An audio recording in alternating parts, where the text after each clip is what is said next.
All right, it's recording. Hey, this is Father Son Preppers. This is John, and I'm here with my dad, Tony. Say hi, Tony. Hi. I won't call you Tony anymore because I know that really makes you mad. Uh, so this is our second podcast. We are officially not out in iTunes or YouTube yet, but by the time people hear this, there's a good chance we'll be on iTunes or YouTube. So I just want to throw that out there. If you guys have any questions about the episode or anything, email John at fathersonpreppers.com. And if you just go to fathersonpreppers.com, you can, there's a contact us and everything. What else? Today we're going to do some prepper scenarios or bug out scenarios. And what am I missing? Well, one thing, a lot of people out there are not planning on bugging out, but I really think they should have a plan in case something happens and it changes their mind. So these are people trying to bug in. They're trying to stay in their house, like hunker down.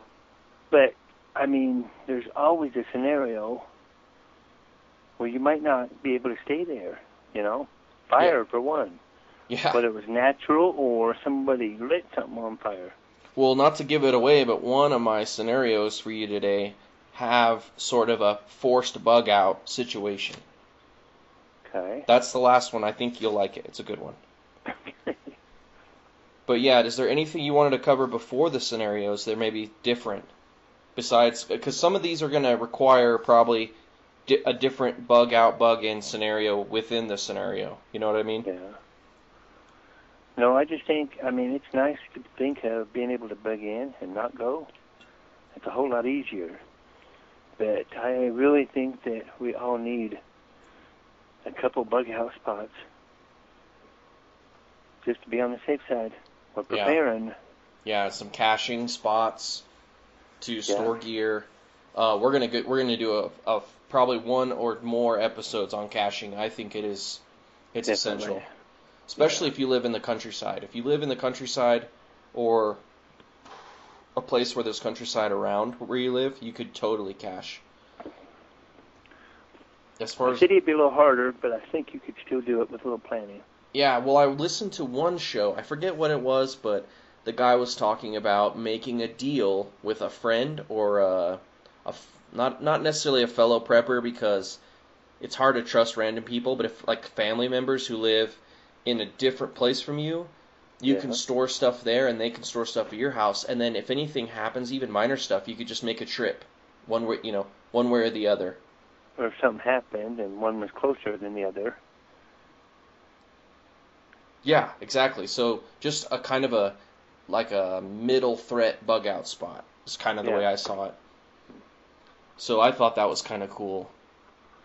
Definitely. But I actually am excited about these scenarios. I wrote up some reasons why I might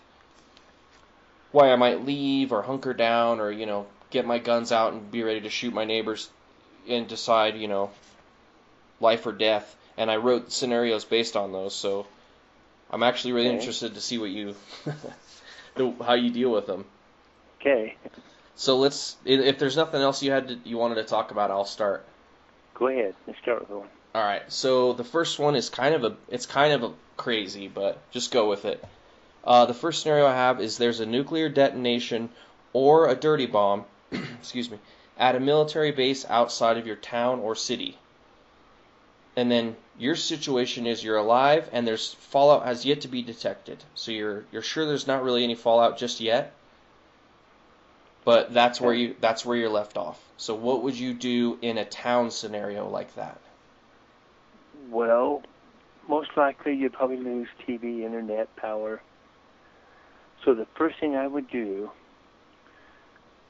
is try to tell for sure where that bomb went off, whether it be a mushroom cloud or something on shortwave, radio, something. Try to figure out where that bomb went off. Find out where it went off, and then look and see which way the wind's blowing.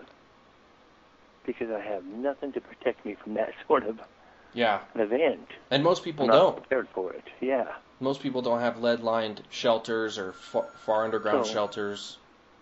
So on that scenario, if I thought it was hit and it was coming, fallout was coming straight towards me, then it'd definitely be a bug out situation. Load up my stuff and head left to right of it, depending on which way the wind's blowing, fastest way to get away from it, and then towards a place where I think I could hold up for a while, or maybe a long while. That would probably be the way I would go about that. So the number one thing in this situation would be know your surroundings, because I know where I live. At night, the wind is a different direction than during the day, generally. Yeah. And I know it's kind of weird, but it just comes off of the mountain peaks over here at night. And during the day, it comes from down the valley for whatever reason. Yeah. And so that's good to know those kind of things. But yet there's still major averages, too. Like most of our wind in the United States usually comes from the west to the east, That's, yeah. So, what is that, the jet stream or it's not the... It's part of the jet stream coming down from the east and the north and south. But the wind usually cuts across this. Right. So it might be a good idea to find out, like us, all right, what's further over there in California that'd be worth hitting, And I looked at one of those once, places that we had nuclear bomb sites or missile sites and military bases, and they were most of them were above us, north of us. Okay. So as long as the wind stayed, let's clarify that, because we're in Colorado, Utah area. Yeah. So we're at the bottom part of Utah, so I'm guessing the closest things I seen was up in Salt Lake. And I'm not saying the wind couldn't blow straight from Salt Lake down to us. Well, But there's a better chance of it cutting straight, going more east, and cutting away from us. Yeah, well, they have that inversion, too. Oh, yeah. So that would be kind of that would be brutal to even think of. In Salt Lake City. There's a few places in California, too, that where if the wind was blowing just right, we could get some. But hopefully, if it's coming all the way from California, maybe it's settled to the ground, and it wouldn't hit us as bad. Right. And then we might just have to deal with it, because if you're not prepared for it and can't hunker down in a basement or something, yeah. Well, I know you wanted to talk about this, so let's switch over to the city scenario. And what I see as a problem in the city, and you're probably thinking the same exact thing, is the same thing that happened with Atlanta. What was it, this winter? One of the roads turned to ice in Atlanta, and they've never really had that. And everybody freaked out, and what did the mayor do? He let everybody out of work early or something, and the highways were all clogged with people, and they were, and you couldn't get anywhere, because you have to be on a freeway to get out of the city in most cases. I mean, you can get out of the city, but it's really weird. So, what did you want to talk about with that? Two things about being in a city and a nuclear bomb going off. Even if it wasn't in your city, and you're not going to get fallout from it, a nuclear bomb is going to disrupt this country so bad that there could still be giant interruptions in food and power. Power going off and on, but food transportation, food comes from all different directions. Okay. So, even in a small town, you got to be prepared for not having basic stuff. In a big city, naturally people might want to panic and think, well, their city might be next, and they want to get out of that city. Right. Which causes a panic mode, and you get the same traffic problems. Yeah, and you can't get out with your car. I mean, there's just no way. You just can't get out. So you're going to have to be in shape with a backpack and try to walk yourself out, if that's what you're wanting to do, is get out. Yeah. And another thing that's just popped up, it just seems a lot better, for city folks, is pedal bikes.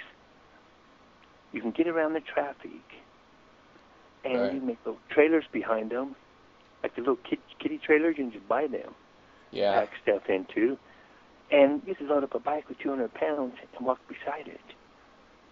and walk yourself right on out, while Yeah. everybody else is bumper to bumper in traffic jams. Well, I want to add two things to that. You're right, exactly right, because there's no way you're getting out with a car. In a big city like where I lived in Jacksonville, Florida, or Atlanta, or Denver, maybe Denver's a little different because you can get out on a lot of side roads. But, I mean, those side roads in Jacksonville, Florida, they go to nowhere. They go to forest. So you end up, if you want to go into the forest, that's good. But if you're trying to get to another place, the only way to do it, like you said with pedal bikes, if I had a pedal bike, if that was my strategy would also be to have a pistol on me. Because there's going to be crazy people on the freeway, and in the city there just seems to be 1,000 more crazy people for every person. I think guns need to be with you if you plan on keeping any of your stuff. Right. That bike might be loaded down, but if you don't have a way of protecting it, the first big guy is going to take it from you. Right. And I was also thinking like a dirt bike or like an enduro. Definitely. I'm not saying it's a long-term thing, but you could get really far on a tank of gas, and you can also strap gas onto it, and you can have it on hand. Oh, yeah. So, a couple 5-gallon containers of gas on a motorcycle with a full tank, even pull a little trailer of some sort, you could go a very long ways out of a city. Definitely, and you could even have a passenger if you had to, and if you got good at it. And I could see a husband and wife combo or somebody, or a small family, even 2 parents, 2 kids, one parent, 1 kid on a bike, and 1 parent, 1 kid on another bike. If you've been practicing with them and driving them around, driving them to work, you'll be ready. Yeah, and figure out the smallest road out of that city. Right. Because the freeway is going to be packed to the brim. And you get on some overpasses or something, you could still get kind of stuck between the cars and the people. Yeah, you could. So you pick out a smaller road that has less stuff on the edges, because you could ride that bike along the edge. Definitely. But you can't get stuck on an overpass or something. So you plan out your city, take some rides, and look around. Yeah, and sometimes there are strange back roads, like I know in Jacksonville, you could ride on back roads or on smaller city roads almost all the way out of town, and then use the very, very, very last exit to jump on the freeway and go as far as you want. And that you'd save a lot of crazies. I mean, you'd be because the crazies are going to be the people that are stuck on the freeway and freaking out. Yeah. Oh, and you're dying of thirst or whatever. Yeah. I seen something today that was crazy on the internet. Pedal bikes to go on a railroad track.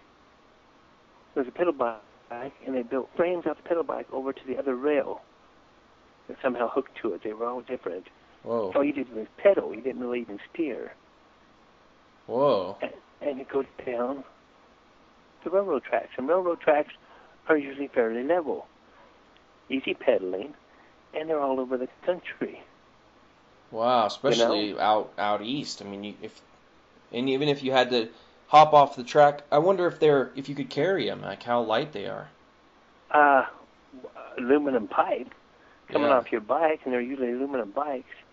You just make them the way they bolted on. Wow. We may have to put. Let me write that down. I'll put a link to that, where if I can figure it out. Keep in mind, everybody, we're still new at this.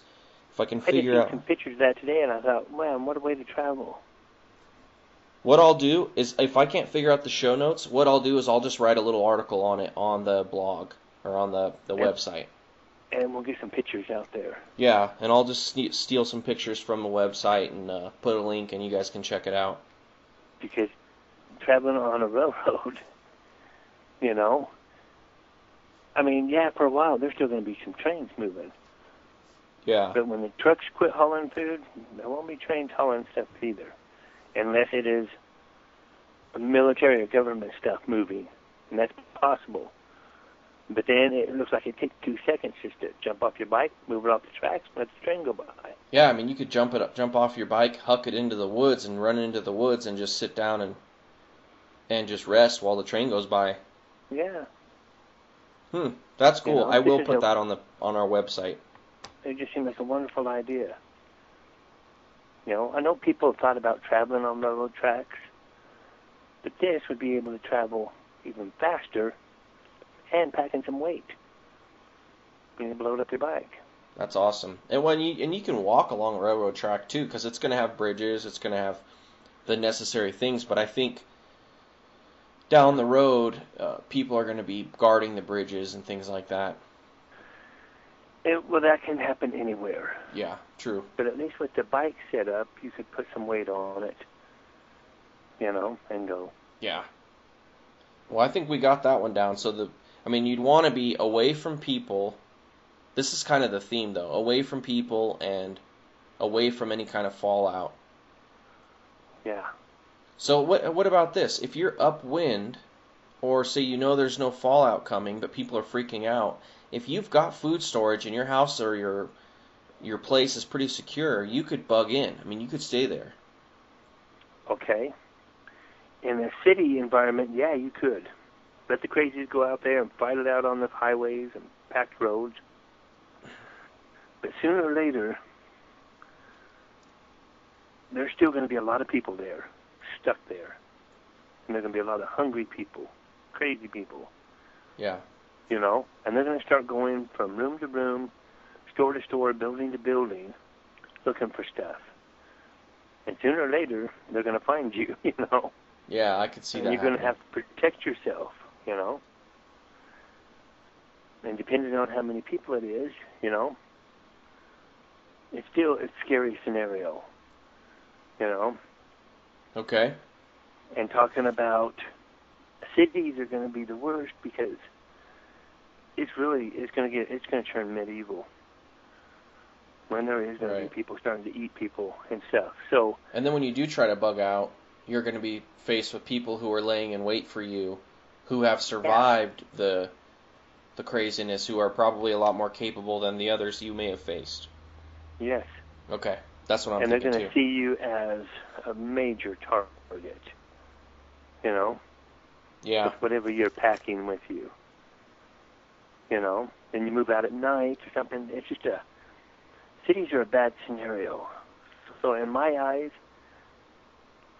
pick out the best time you think, preferably towards the beginning, and get the heck out.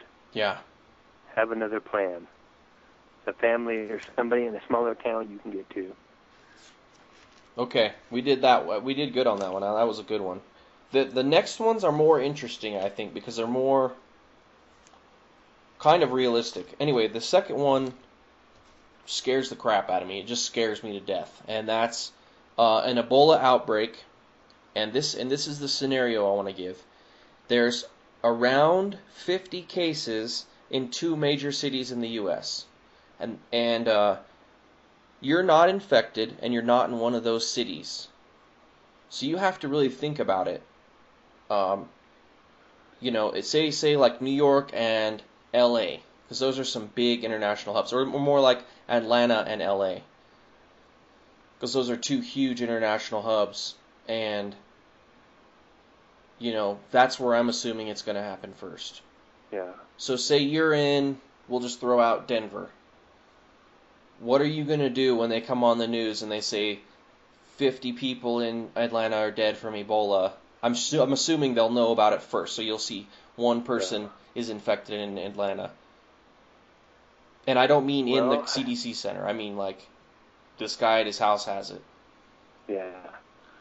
The first thing I do, even though they say it's not an airborne thing, would be to go to a drugstore or something, try to find some masks, and maybe some surgical gloves.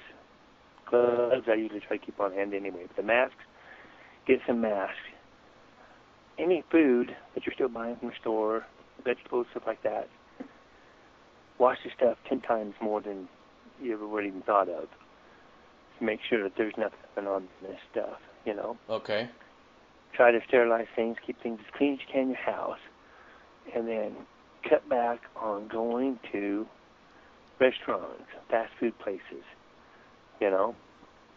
Try to do most of your stuff canned food. Man, at that point, I am not going anywhere. I'm not touching anything. I might go to the wilderness. Actually, where I live, it doesn't matter. I live in a really, really small town in the middle of nowhere. Yeah. But I mean, if you're in a city, this is the case where you want to have a crap load of bug-in supplies. So you want to have food storage, you want to have water storage. Yeah. Because, the more time you're in a store around a lot of people, the more chances you've got of picking up something and taking it home to your family. Right. In fact, if at this point, I wouldn't even be going to the store. You know? And if we're all prepared right, a year's worth of food or something, then I wouldn't. And then if the breakout just keep progressing, then it's time to start thinking about the bug out and going to a smaller town or Right. a cabin in the hills, or Yeah. taking your motor home and going out into the country for a while and listening to it on the radio. That's hard to do. Sometimes you can't leave your job. You know? You can't afford to leave your job until the last second if you knew something was going to happen. Yeah. So it might even be good to have savings. yeah, definitely nice to have a little bit of savings. And then vacation time. You can call in and say that you might have the Ebola, so you're going to stay home today. You're instantly fired, yeah. I might have the Ebola. Can I get some damn time off? But in a city with that many people, 50 people having it, you know, it still could be a very slow spreading thing, you know. You take off and leave your job and take off, and then it doesn't happen, you know. You've lost your job, you've used up a lot of your emergency supplies, Right. you know. So it's a big major decision on something like that, on what to do and when to do it. Yeah. And I guess the more money you have, or if you have a business that's running itself, so you've got other people taking care of it, that you could take off and go to some place, some lake somewhere, and kick back on a houseboat, you know. Yeah, but that's not really, I mean, no, none of us have that, so most of our listeners probably don't have their own houseboat on a big lake. Yeah. But you could always, I don't know. I'm actually literally scared of this happening right now. It's starting to really bother me, this Ebola thing, and I'm probably gonna go get some more food storage. I'm gonna get some stuff that I eat anyway. So I'm gonna get like lots of sardines. I eat sardines at work. Yeah. I'm gonna get I like the ones in hot sauce, even though they don't last as many years as the ones in oil. I know I'll eat them, so I know I can keep my food fresh. Yeah, you turn over your food storage. That, and I'll probably get a lot of canned vegetables and fruit, because I know I'll eat that. Yeah. Just in case. And then if it does start getting crazy, I can just go and buy up all the crap I can around here. And I know that even if I fail, even if everyone makes a run on the store, I'll still have some to survive for a while. Yeah. And I don't know, we got to figure something with the water. That's another scenario I am not set up for at all. That would be a hard one because you wouldn't even know where it was coming from. You don't have a direction. It's not like a straightforward fight. Yeah, it's people. I mean, it's other people. Yeah. Or monkeys. Yeah. It could be, that scenario is that'd be a hard one to do. You just do everything you could to keep clean and keep your visiting people to a minimum. Yeah. And I've heard that if you use antibacterial soap, it still works on it, even though it's a virus, or like not the soap, but the alcohol, like what do they call that? Where you just pump a little bit of alcohol gel on your hands and rub it. What is that called? Like a sanitizer, like a hand sanitizer. Yeah, I've heard that stuff works to help kill the Ebola too. Yeah. And then it said that you have to be, if you're in good shape physically and your immune system's in good shape, that you'll have a much better chance too. Yeah. So. And like that, you get a thing full of grapes from a store, you know, dump some hydrogen peroxide over it. You know, clean that food up really good. Rinse it off good. Because most of this stuff nowadays, this fresh stuff, comes from other countries. Right. You know? So you've really got to be careful with it. Yeah. So when you get home, throw the containers away. Get them back outside as fast as you can. Clean up the fruit, your hands. You know, Clorox wipes the counters, you know. All really good before that goes into your fridge. Goes out to your family. You know? Did you know, this is kind of off topic, but I was listening to Neil deGrasse Tyson's science podcast, and he was talking to an astronaut, and they were talking about astronaut food.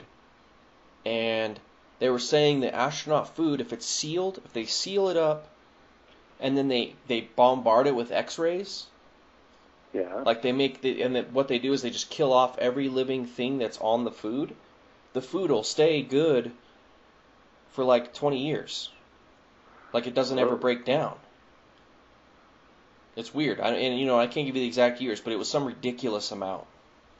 Never heard that one. Like you could just take a wet slab of meat and bombard it, and I don't know exactly how it works, but they were saying it's insane because it kills all the bacteria. And I don't think the average person could do that, but I just thought it was kind of cool to throw in there. Yeah, I have to research that one. Okay, so we hit the Ebola. You think we did good on that, even though we didn't really? So a good strategy would be to bug in, let everyone else die. Yeah. If anybody has some good ideas on that one, yeah. Yeah, that's a good. If you guys have any good ideas, we can do a follow-up episode and just read people's comments. Yeah. That is great. So yeah, email me at John at fathersonpreppers.com. That would be awesome. I would totally love that. Okay, next scenario. You ready? Yeah. All right, this one is kind of weird. I wasn't sure. I wrote down two things. I wrote down an EMP blast and or an invasion. And I put them together because if someone's going to make a bomb that works like an EMP that covers a wide area, it's going to be really advanced, in my opinion. Well, they say that China, Korea, somebody has already made some. Right. And then I heard it would take like 3 over the United States to completely hit us all. I don't know if I believe that. Think about it. It's got to make a magnetic field that messes up the electrical circuits. That's kind of crazy. Yeah. Well, from what I've heard, a regular atomic bomb does it. I did hear something about that. We'll have to research that. That's a good one. We'll do an episode on the EMP because I need to do some research. I don't want to give people the wrong idea. But so let's do this. Go ahead. No, I just heard that a regular bomb, atomic bomb, does it already. So if you set it off in the air, you're going to disrupt and mess up a lot of things. Right, and I know that those... They've been able to... Go ahead. They've just been able to pick out what the bomb is doing to mess up the electronics and then just push it that direction. Yeah, I guess that's true. I know a lot of the computers nowadays are kind of getting away from... well, let's just not even talk about it, because I can't give you an exact... I don't want to tell people the wrong information and have them hate me for it. So, let's just do this. Let's go back to the scenario. We will do a show on an EMP, because I want to know about it. We'll do a combination EMP, nuclear, dirty bomb episode. It'll be cool. But let's do this one. Okay, so there's an EMP blast or invasion in your city. And why I said that, because I'm assuming that an EMP bomb would have to be dropped over a city for it to work right. That's just what I'm assuming here, because I didn't actually know. It's up in the air, yeah. Yeah, so I'm guessing somewhere up in the air. So there's an EMP blast / invasion. Your city or town is under attack. You're unhurt and you're unnoticed, which I thought was important. What do you do in a small town, and then what do you do in a big city? Well, in my thoughts, an EMP blast, anybody that would do that to us wouldn't turn around and invade us right after. Because if they took out our power and most of our electronics, we'd wipe out each other. We'd wipe out half the country, just falling apart on our own. They wouldn't have to fire a bullet. That's a good point. So that's basically the end of the scenario right there. They could come in a year later, and we'd have used up all of our resources, all of our bullets shooting at each other, and pretty much walk in. That's one of my worst nightmares, is an EMP attack. Well, there's going to be I know that the people listening to this are going to be like, oh, hell right, there's no way they're coming in my town without a fight. I can just hear people across the United States yelling that, all the preppers. And that's my thing. That one Japanese guy during World War II said that something about there's no sense putting invasion on their property because everybody has guns. It'd be a gun behind every bush. Right. They knew then in World War II that attacking us on our own soil is hard to do. Pearl Harbor, they got us from the air and took off, That's true. But attacking us on our soil, an invasion, a land invasion, would be so hard. Even, within a couple countries together going against us. The Americans wouldn't lay down. They would fight and lose most of their people trying to do it. Yeah. To where there wouldn't be much left of either country. Yeah. So I don't see that happening. It would piss me off so much that I would just fight. I wouldn't even bother. I mean, unless it was just I had to strategically leave to come back a different way, I wouldn't leave. I would just start fighting. Yeah. But I know there's a lot of us that would do that, but I completely... But a lot of people... I lost my train of thought. But a lot of people don't like this country. And an EMP attack on us, we would not be the head honcho on the block or the big bully on the block. We wouldn't be even on the block. We would be on the outskirts of the city. We would be an afterthought to the rest of the world. Yeah. Because we would go back 100 years. We'd be a third world country. And we would peter out to nothing. I don't think that. I think that would be temporary. Because I don't see... Here's why I think that. I don't see... I don't see a bomb in the air... And I don't know everything. I'm not a bomb expert. I don't see a bomb in the air damaging physical circuits on the ground, like physical electronic circuits. I see them damaging maybe memory. So like the old style hard drive. Well, actually, the majority of hard drives are still magnetic, which could definitely destroy a lot. But I mean, our older cars would still run. Our guns would still shoot. Yes, in a sense. But they had a solar flare, which is the same as an EMP. Way back, I don't know, I mean, look this up too. The 40, 50, some, way back, maybe even earlier than that. And it was just a solar flare from the sun. And it was so powerful, there was like energy balls going down the few power lines we did have. Okay. So our electrical grid would go down. And the transformers on the poles, it would take them 50 years to replace them all if they had them in stock and they weren't damaged. Right. It would. It would take forever. It probably wouldn't even happen. So without power, it doesn't matter what else you have. Even if you still had a whole bunch of technology. Let me ask you this. If they have the ability to shoot a bomb or something over American soil, couldn't they just shoot like tomahawks at certain key points on our grid? Because I want to just disclose this. I work at a power plant, so I have kind of a little bit of an insight, and I happen to know that if someone did that if there was an invading force and they hit a few key points on our grid, most of the country would be done. There'd be no power. Yeah. And most of the big plants can't start up on their own. My plant alone takes a significant amount of power to start up before it creates power. That's true, but it's not killing us all the way. You know, we've still got power. We've still got places to be able to rebuild things, you know, and get things online.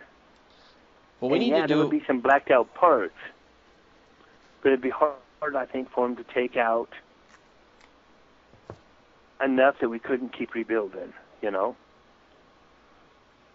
Well, I think we should do a show on the grid, because I've got a lot of information that people might like on that. Okay. I wrote it down just because, I mean, we can't really go into it now because our show would be like 4 hours long. Well, I've heard that our grid is already, it's old and really vulnerable. But the EMP takes it right down to the power pole in my backyard with the transformer on it. You know? Yeah. Well, it doesn't just take out power plants, it takes out the whole infrastructure. Right, and then it wouldn't matter, yeah, you're right. And people nowadays aren't all good. You know, like we have, like World War II, everybody pitches in and to the war effort, you know. All of our factories turn into things to make machinery for war, you know, for tanks and planes. Yeah, that's a good point. You know, we pull ourselves together. We don't have any infrastructure to start with. And then without power, we're just we would literally tear ourselves apart until we had just little beanie towns all over our country starting over like it was 100 years from now. Yeah, and then it would be easy to invade us. You know, they could, walk in and take us out a town at a time instead of a city. And I heard our military is only covered partially from EMPs. So not even all of our military equipment, like the Hummer driving down the road, I don't think is protected from an EMP, you know? Yeah, definitely not the new ones. I don't know that for sure. It'd be nice if we had some emails from some military people. Well, I know for sure that there is shielding on some of the stuff, because when I worked in the military, I did a lot of wire chasing and a lot of electronics, and I know for a fact that the computer parts are shielded and grounded, but the wires themselves that go between the components are not necessarily shielded from anything. So when we do the EMP show, the EMP episode or whatever, we will get into that, because I'm interested in the background of it. I've never actually learned how a bomb would work with an EMP, you know what I mean? I couldn't say for sure either. So, all I know is the scenario scares me to death. Yeah, so we need to do more research before we can get into it too much, I think. I don't want to give anybody the wrong information. Okay. But we will. In fact, that'll be our next show. Okay. And we'll do that one in a week, or whenever my next days off are in a couple days. Or whenever your next days off are. Okay. But let's move on. We got one left, and this is kind of one I think you wanted to talk about too.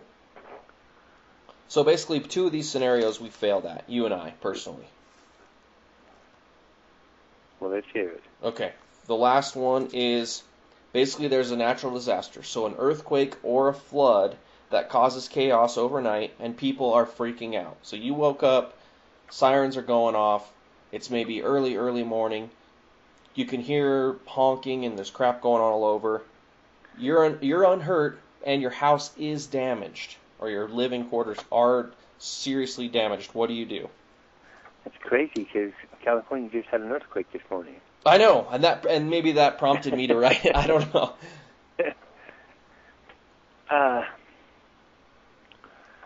Well, they said the first thing to do is turn off your gas. And you got a big crescent wrench, you start going to your neighbor's house, up and down your block, turning off everybody's gas. It's the first thing you do. Right.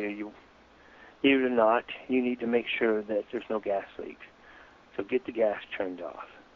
You know, if you have damaged structures, yeah, you shouldn't be in them because there's going to be aftershocks. Get out of your damaged places. Okay, let me ask you this. Are you going to leave your family in your broken house while you go to your neighbors and turn off all their gas lines?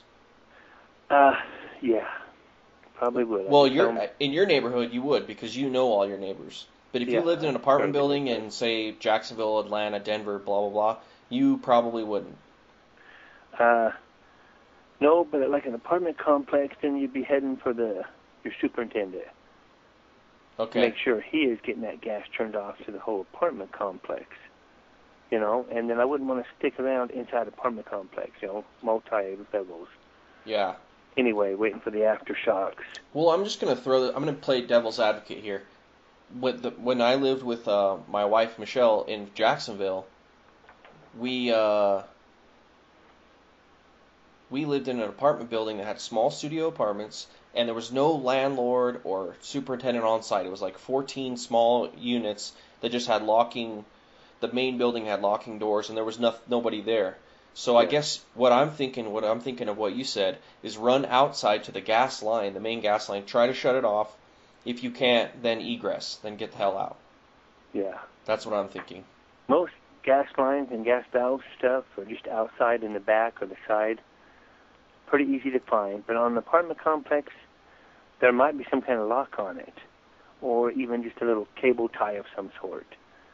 You should be able to break, though, to get it off there. But, yeah, you're not going to get in trouble after an earthquake to shut off a gas line. So get that gas line shut off. And then get to an opened area, Okay. in your car and go to the park or something, if it's nearby, just for the aftershocks. Yeah. Don't try to get on the freeways and head out. Yeah, because first of all, they're in the air, most of them. Yeah. Well, most of the intersections are in the air, which isn't going to help you, but they're going to be clogged. I mean, in the city, they're going to be full of people. Yeah. So this might be another good case for your bike or your motorbikes, if you're actually going to try to leave the city. Leave the city, or you're trying to get around the city to get to other relatives. Okay. To check on them. Okay, so a motorcycle would be really good. Like your medium bug out zone. Yeah. That's a good point. And that kind of gets back down to another thing I wanted to come to is communications.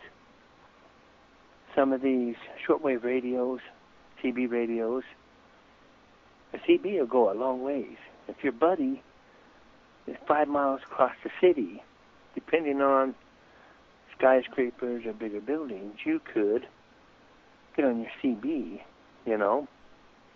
hook to a 12-volt battery out of your motorcycle and talk to him and make sure they're okay, you know? Yeah. Pretty easy, Because who knows what the cell phone towers are going to be doing. They'll be busy. They'll be blocked up, yeah. Because everybody's trying to call in, call out, call somebody there, which boils down to a few other things, An $80 SCB radio, $70 12-volt motorcycle battery and a little solar panel. And you could get in contact with a lot of people in a city who are friends and relatives. Yeah, so you're saying your motorcycle could have saddlebags on it and just throw a fold-up solar panel in one and a radio in one, and you could just wire it all up to your battery when you get to safety. Oh, yeah. That's great. You go to the hills and you just have alligator clamps to clamp onto your battery and do some talking. Yeah, that's a good one. I didn't even think about that you could do that. Park your bike on a hill just in case you talk too long and run your battery down. You can coast down the hill and throw it in gear and start it up that way. Charge your battery back up, But that CB radios have gotten really cheap. Some of these Bofang shortwave radios, $50, $60. Shortwave radio, We should do a show on that, too. I'm writing these down, don't worry. We do, too. I'd like to have a whole bunch of people email us something on that because I don't have a whole lot of information on it myself. I'd like to learn more. Right. I'm with you there. We could probably find some, do the research on them, and then throw them up on the website. Excuse me, for people to buy if they wanted to get that. So Definitely. we could throw up like an Amazon link or something for people so that they know what, and we'll look at it and see what's compatible, what's going to be exactly 12 volt, what kind of power Yeah. it's going to draw, how much you're going to get on your solar panel. So maybe you could even just charge it with your bike on, until your bike runs out of gas, and then you can just pack the battery, the solar panel, and the radio with you. Yeah. It's really an Yeah. awesome idea. I A love that idea. motorcycle battery is not very heavy. Solar panel is not very heavy, And you get up into some high country, holy moly, you can go a long ways with a CB radio. Yeah, well, we'll do a show on that because that's awesome. We're gonna do the EMP show next, then we'll do the radio show because those are awesome. I could totally get into that. Sounds good. What's left? Do we talk about everything? Well, we talked about quite a bit. I don't have a timer. I guess we're done. Okay. This has been awesome. I think we should do what we should do is every once in a while just have a scenario show. And Well, I like scenarios better than anything else anyway. Well, and did you like these? Because I just threw them together. I don't really know. I mean, maybe more specific would be better. Mm-hmm. Because it was kind of generic. Well, that takes more studying. I'd like people to write in, to email us and tell us kind of their situation. So like what state their bug out bag is in, what state their home base is set up in, and then maybe we could give them some advice or throw some scenarios at them on an episode and say, this is where your weak link is. Maybe you should do this, this, and this. And just the opposite. If you're an expert in the field of communication, maybe you can give us some advice. Yeah, well, or maybe we can call people. I mean, we could put people on the show and have them as guests. If there's somebody that wants to talk about radios, even somebody that owns a radio store, that wants to come on and they can make a plug for their store and give us a bunch of good information for people. Definitely. I'm totally on board with that. And the price ranges, so these people have an idea. Yeah. What we can afford and what we can't, because I need some communications desperately. Yeah, we'll throw that in there. Maybe what I'll do is do the legwork and try to get someone. Okay. And try to find a few of these radio shops or like ham radio shops, CB shops, and see if there's someone there that's really good that I could call and get on the show. Wonderful. Okay, so let's end it here. Let me do my housekeeping.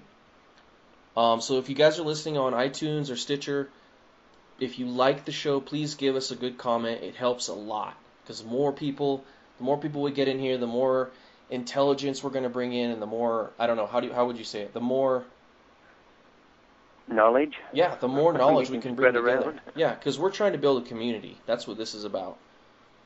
Because if we're all working together, we're much stronger as a unit, I think. And hopefully we can come up with ideas for each other, so when we are getting prepared, we get prepared the right way. Yeah, and I'd like to open a show with people's prepping scenarios and just throw out a person could anonymously, because we're not going to give your name out or anything, maybe first name, and then you could say what you've got set up, and we can kind of give some advice depending on, what your surroundings are and stuff. Okay. But this is also going to go out on YouTube. If you are on YouTube, hit the like button, subscribe to our channel. If you want to know where our YouTube channel is, go to the website, fathersonpreppers.com, and just help us out there. We don't, we're not looking for donations. We're just looking to build a big community and then maybe later on have some ads, but that's not a big deal. We want to build a big community of people to work with us. And obviously, Dad, you need a new mic, so maybe we'll put that on the agenda. Okay. But anyway, yeah, so that's it. Thanks for listening.